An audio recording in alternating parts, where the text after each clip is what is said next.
Hello, Mark. My name is Andrew Wu Dingyue. My student number is SO441019, and I'm a sophomore in NCUE.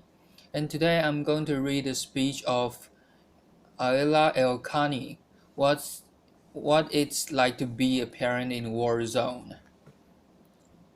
Worldwide, over 1.5 billion people experience armed conflict. In response, people are forced to flee the country, leaving over 15 million refugees. Children, without a doubt, are the most innocent and vulnerable victims, but not just from the obvious physical dangers, but from the often unspoken effects that wars have on their families. The experiences of war leave children at a real high risk for the development of emotional and behavioral problems. Children, as we can only imagine, will feel worried, threatened, and at risk. But there is good news. The quality of care that children receive in their families can have a more significant effect on their well-being than from the actual experiences of war that they have been exposed to. So actually, children can be protected by warm, secure parenting during and after conflict. In 2011, I was a first year PhD student in the University of Manchester School of Psychological Sciences. Like many of you here, I watched the crisis in Syria unfold in front of me on TV. My family is originally from Syria, and very early on, I lost several family members in really horrifying ways. I'd sit and I'd gather with my family and watch TV. We've all seen those scenes: bombs destroying buildings, chaos, destruction, and people screaming and running. It was always the people screaming and running that really got me the most, especially those terrified looking children. I was a mother to two young, typically inquisitive children. They were 5 and 6 then, and at an age where they typically asked lots and lots of questions and expected real, convincing answers. So I began to wonder what it might be like to parent my children in a war zone and a refugee camp. Would you would my children change? Would my daughter's bright, happy eyes lose their shine? Would my son's really relaxed and carefree nature become fearful and withdrawn? How would I cope? How would it change? As psychologists and parent trainers, we know that arming parents will with skills in caring for their children can have a huge effect on their well-being, and we call this parent training. The question I had was, could parent training programs be useful for families while they were still in war zones or refugee camps?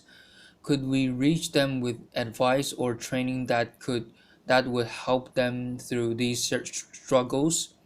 So I approached my PhD supervisor, Professor Rachel Calum, with the idea of using my academic skills to make some change in the real world. I wasn't quite sure what exactly I wanted to do. She listened carefully and patiently, and then to my joy she said, "If that's what you want to do and it means so much to you, then let's do it. Let's find ways to see if parents' programs can be useful for families in these contexts." So for the past 5 years, myself and my colleagues, Professor Calum and Dr. Kim Cartwright, have been working on ways to support families that have experienced war and displacement. Now, to know how to help families that have been through conflict support their children, the first step must obviously be ask them what they're struggling with, right? I mean, it seems obvious, but it's often those that are the most vulnerable that we're trying to support that we actually don't ask. How many items have we just assumed we know exactly the right thing that's going to help someone or something without actually asking them first? So I traveled to refugee camps in Syria and Turkey, and I sat with families and I listened. I listened to their parenting challenges. I listened to their parenting struggles, and I listened to their call for help. And sometimes that was just paused, as all I could do was hold hands with them and just join them in silent crying and prayer. They told me about their struggles. They told me about the rough, harsh refugee camp conditions that made it hard to focus on anything but practical chores like collecting clean water. They told me how they watched their children withdraw, the sadness, depression, anger, bedwetting, thumb sucking, fear of loud noises, fear of nightmares, terrifying nightmares. These families had been through what we had been watching on the TV. The mothers, almost half of them were now widows and widows of war, or didn't even know if their husbands were dead or alive. Described how they felt they were coping so badly. They watched their children change and they had no idea how to help them. They didn't know how to answer their children's questions. What I found incredibly astonishing and so motivational was that these families were so motivated to support their children. Despite all these challenges they faced, they were trying to help their children. They were making attempts at seeking support from NGO workers, from refugee camp teachers, professional medics, other parents. One mother I met had only been in a camp for 4 days and had already made two attempts at seeking support for her 8-year-old daughter who was having terrifying nightmares. But sadly, these attempts are almost always useless. Refugee camp doctors, when available, are almost always too busy or don't have the knowledge or the time for basic parenting supports. Refugee camp teachers and other parents are just like them, part of a new refugee community who's struggling with new needs. So then we began to think, how could we help these families? The families we were struggling with things much bigger than they could cope with. The Syrian crisis made it clear how incredibly impossible it would be to reach families on an individual level. How else could we help them? How would we reach families at a population level and low cost in these terrifying times? After hours of speaking to NGO workers, one suggested a fantastic innovative idea of distributing parenting information leaflets via bread wrappers.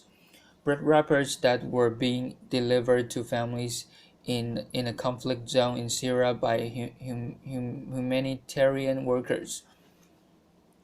So that's what we did. The bread wrappers haven't changed at all in their appearance, except for the addition of two pieces of paper. One was a parenting information leaflet that had basic advice and information that normalized to the parent what they might be experiencing and what their child might be experiencing, and information on how they could support themselves and their children, such as information like spending time talking to the child, showing them more affection, being more patient with your child, talking to your children. The other piece of paper was a feedback questionnaire, and of course, there was a pen. So this simply leaflet distribution, or is this actually a possible means of delivering psychological first aid that provides warm, secure, loving parenting? We managed to distribute 3,000 of these in just 1 week. What was incredible was we had 60% response rate. 60% of the 3,000 families responded. I don't know how many researchers we have here today, but that kind of response rate is fantastic. To have that in Manchester would be a huge achievement, let alone in a conflict zone in Syria, really highlighting how important these kinds of messages were to families.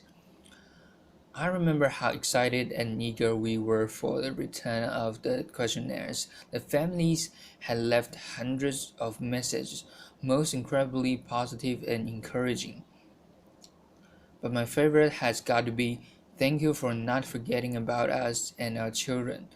This really illustrates the potential means of the delivery of psychological first aid to families and the return of feedback too.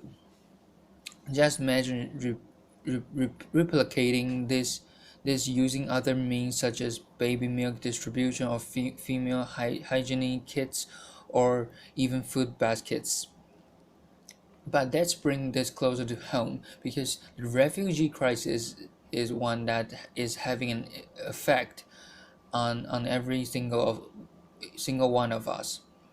We're, we're bombarded with images daily of statistics and of photos, and that's not surprising because by last month over 1 million refugees had reached Europe. 1 million. Refugees are rejoining our communities, they're becoming our neighbors, the children are attending our children's schools. So we've adapted we've adapted the leaflet to meet the needs of European refugees, and we have them online open access in areas with a really high refugee influx. For example, the Swedish healthcare uploaded it onto their website, and within the first 45 minutes, it was downloaded 343 times, really highlighting how important it is for volunteers, practitioners, and other parents to have open access psychological first aid messages. In 2013, I was sitting in the cold, hard floor of a refugee camp tent with mothers sitting around me as I was conducting a focus group. Across from me stood an elderly lady with what seemed to be a 13-year-old girl lying beside her, with her head on the elderly lady's knees. The girl stayed quiet throughout the focus group, not talking at all, with her knees curled up against her chest. Towards the end of the focus group, and as I was thanking the mothers for their time, the elderly lady looked at me while pointing at the young girl, and she said to me, "Can you help us with?" Not quite sure what she expected me to do. I looked at the young girl and smiled, and in Arabic I said, "Salam alaikum, Shuizmak. What's your name?" She looked at me, really confused and unengaged, sh- but then said, "Halua." Halua is the pet's name for the Arabic female name, Hala, and is only really used to refer to really young girls.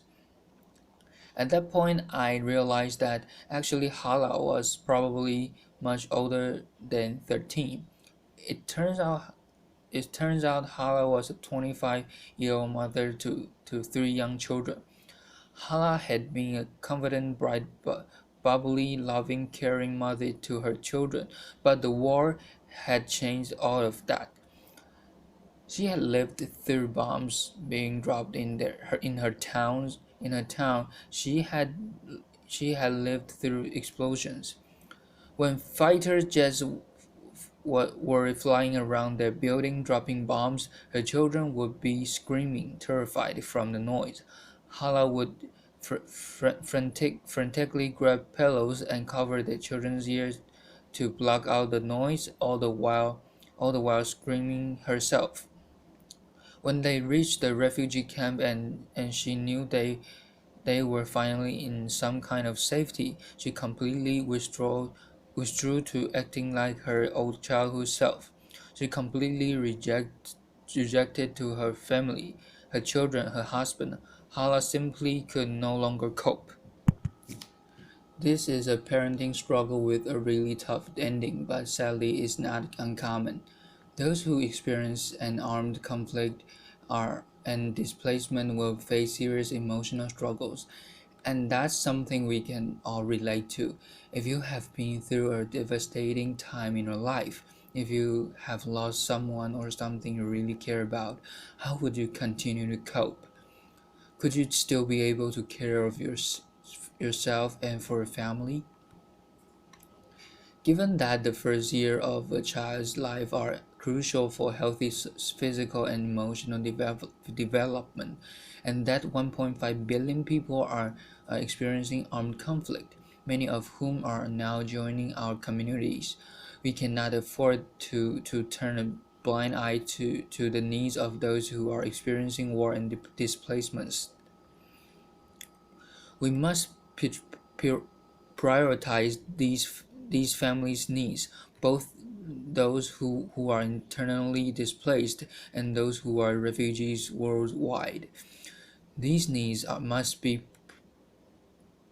prioritized by NGO workers, policymakers, the WHO, the UNHCR, and every single one of us in whatever capacity it is that we function in our society.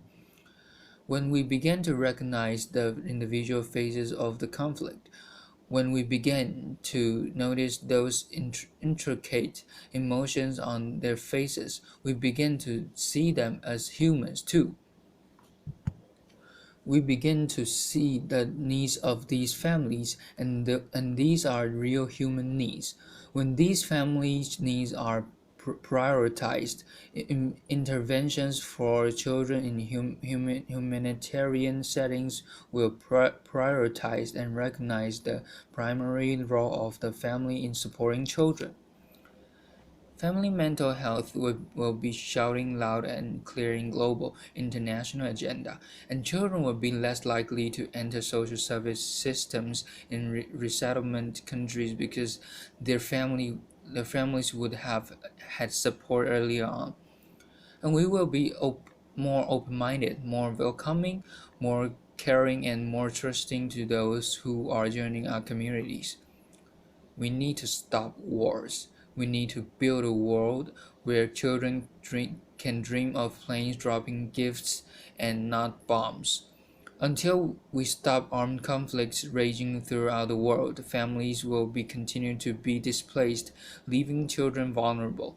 But by improving parenting and caregiver support, it may be possible to weaken the links between war and psychological difficulties in children and their families. Thank you. Applause.